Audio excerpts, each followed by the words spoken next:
नाशिक ते द्वारका आणि बेट द्वारका एक पवित्र प्रवास.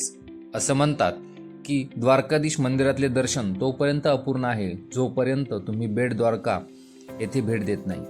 आजचा आपला प्रवास खूप खास आणि पवित्र असणार आहे, कारण आपण अशा ठिकाणी जाणार आहोत जेथे भगवान श्रीकृष्णांनी आपले कुटुंब वसवले होते. होय, आपण बेट द्वारकाबद्दल बोलत आहोत. चारही बाजूंनी समुद्राच्या पाण्याने वेढलेले हे बेट केवळ एक धार्मिक स्थळ नाही, तर ते इतिहास, संस्कृती आणि निसर्गाचे एक अनोखे मिश्रण आहे. या प्रवासात आपण खालील ठिकाणांना भेट देऊ. सोनेरी द्वारका किंवा सुवर्ण द्वारका, जेथे भगवान श्रीकृष्णांनी आपल्या राण्यांसोबत राहत होते. गोपी तलाव, नागेश्वर ज्योतिर्लिंग, जे 12 ज्योतिर्लिंगांपैकी 10वे ज्योतिर्लिंग आहे. हा प्रवास केवळ एक सफर नाही, एक खास अनुभव असेल जो तुमच्या हृदयाला स्पर्श करेल. जर तुम्ही धार्मिक यात्रेचा विचार करत असाल तर थांबा, आम्ही तुम्हाला या जागेची नैसर्गिक सुंदरता, इतिहासाच्या अद्भुत कथा आणि सांस्कृतिक संस्कृतीशी खास ओळख करून देऊ. नाशिकहून कारने प्रवास सुरू केला. साधारण 900 ते 1000 किलोमीटर प्रवास करायचा होता. 16 ते 18 तास गाडी चालवत जायची होते. आम्ही द्वारकेच्या दिशेने निघालो. रस्त्यात आम्हाला अनेक सुंदर दृश्य, नजारे पाहायला मिळाले.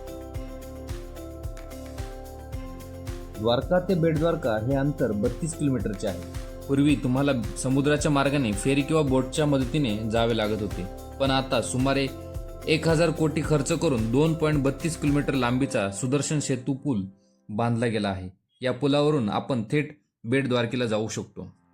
सुमारे 1 तासाचा प्रवास करून आम्ही बेट द्वारका येथे पोहोचलो. येथे लॉकरची सुविधा उपलब्ध आहे, जिथे तुम्ही आपले मोबाईल, बॅग, शूज ठेवू शकता, कारण मंदिरात या वस्तू नेण्याची परवानगी नाही. गोमती नदीच्या काठी असलेल्या द्वारकेमध्ये भगवान श्रीकृष्णांचा राज दरबार होता, तर बेट द्वारका येथे बेट द्वारकेमध्ये भगवान श्रीकृष्णांचे निवासस्थान होते.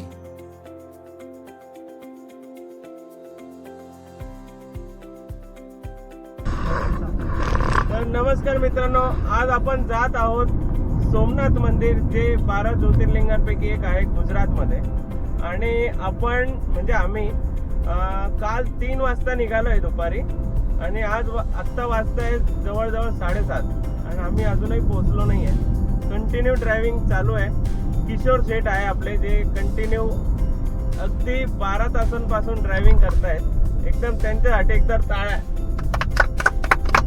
आणि आता आम्ही एक 3 ते 4 तासात सोमनाथ मंदिरात जाणार आहोत, आणि आम्ही सगळे जागेच आहोत रात्रभर.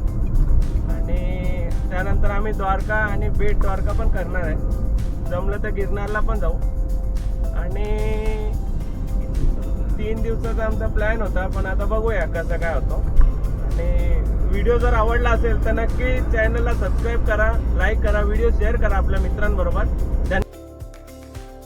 द्वारकाधीश पासून 13 किलोमीटर आधी आम्ही शिवराजपूर बीच येथे येऊन पोहोचलो. हा गुजरातच्या सर्वात सुंदर आणि स्वच्छ किनाऱ्यांपैकी एक आहे, ज्याला ब्लू फ्लॅग टॅग मिळाला आहे. जेव्हा तुम्ही द्वारकाधीशापासून बेट द्वारकेला जाल तेव्हा हा बीच तुम्हाला रस्त्यातच लागतो.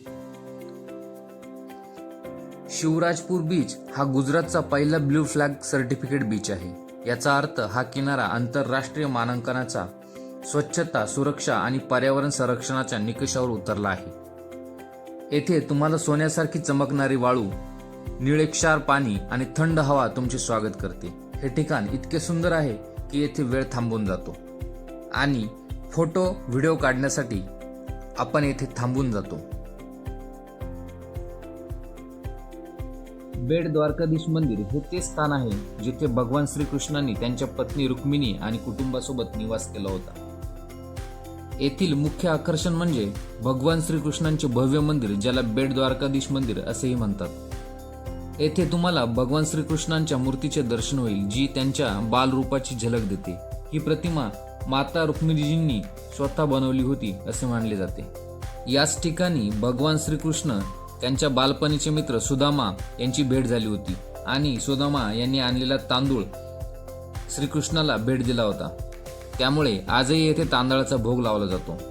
या मंदिरात दर्शनाची वेळ 7:30 ते दुपारी 1:30 वाजेपर्यंत आणि संध्याकाळी 5 ते रात्री 8 वाजेपर्यंत आहे.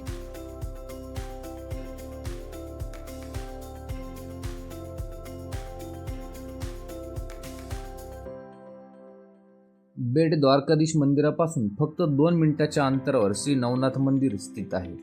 या अद्भुत मंदिरात प्रवेश करताच तुम्ही एका वेगळ्या जगात पाऊल ठेवता. येथील प्रत्येक भिंत, प्रत्येक कोपरा जणू एक कथा सांगत असतो. येथे भगवान श्रीकृष्णाच्या बालपणीच्या अद्भुत लीला पाहायला मिळतात. जसे येथे पुतना मोक्ष, कंसवध आणि गोवर्धन पर्वत उचलण्याची लीला या इतक्या जिवंत आहेत की तुम्हाला त्या युगात आल्यासारखे वाटेल. मंदिराचे आणखी एक खास आकर्षण म्हणजे संपूर्ण भारतातील साधू संत आणि देवी देवतांच्या प्रतिकृती येथे पाहायला मिळतात. दर्शनाची वेळ सकाळी 9 ते सायंकाळी 7 वाजेपर्यंत असते. प्रवेशासाठी तिकीट घेतले जाते, पण तुम्हाला मिळणारा अनुभव या तिकिटापेक्षा खूप मौल्यवान आहे.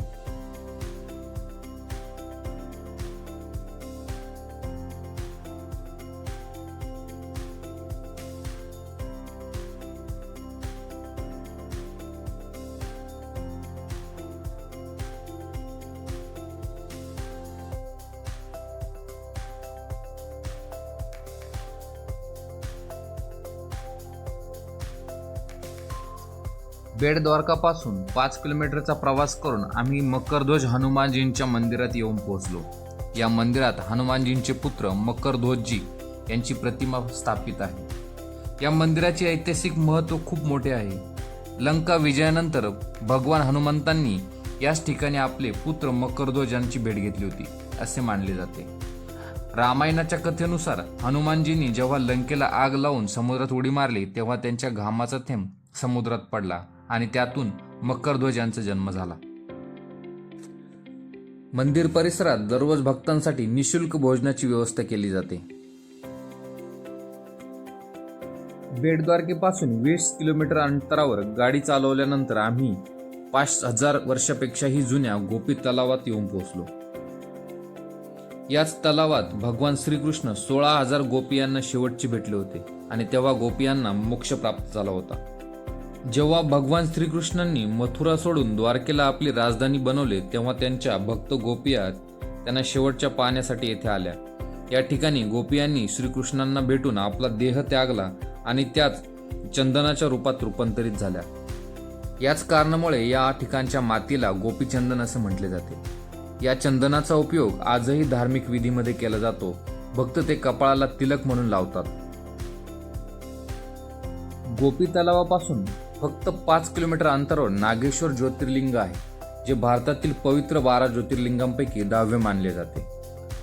येथे भगवान शिवांनी दर्शन देऊन आपल्या भक्ताला राक्षसांच्या त्रासापासून वाचवले होते. याच ठिकाणी त्यांनी नागांना आशीर्वाद दिला म्हणून याला नागेश्वर असे म्हटले गेले. येथे आल्यावर सर्वात पहिली गोष्ट जी तुमचे लक्ष वेधून घेते ती म्हणजे 25 मीटर उंच विशाल शिवप्रतिमा.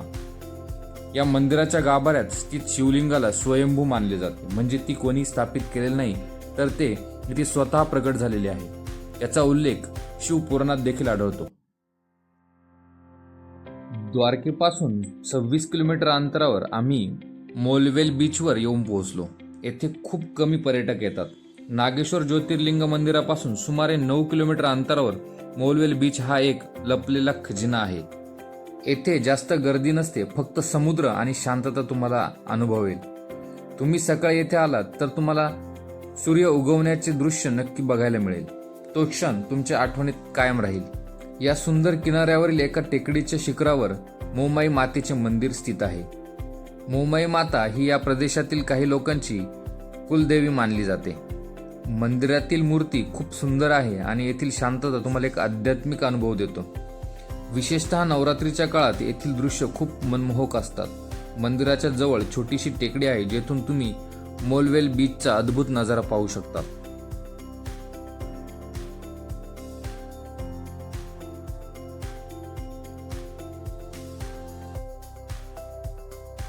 तुम्हाला आमचा प्रवास कसा वाटला कमेंट सेक्शनमध्ये कमेंट करून नक्की सांगा. जर तुम्हाला हा व्हिडिओ आवडला असेल तर व्हिडिओला लाईक करा. चॅनलवर नवीन असाल तर सबस्क्राईब करायला विसरू नका. धन्यवाद.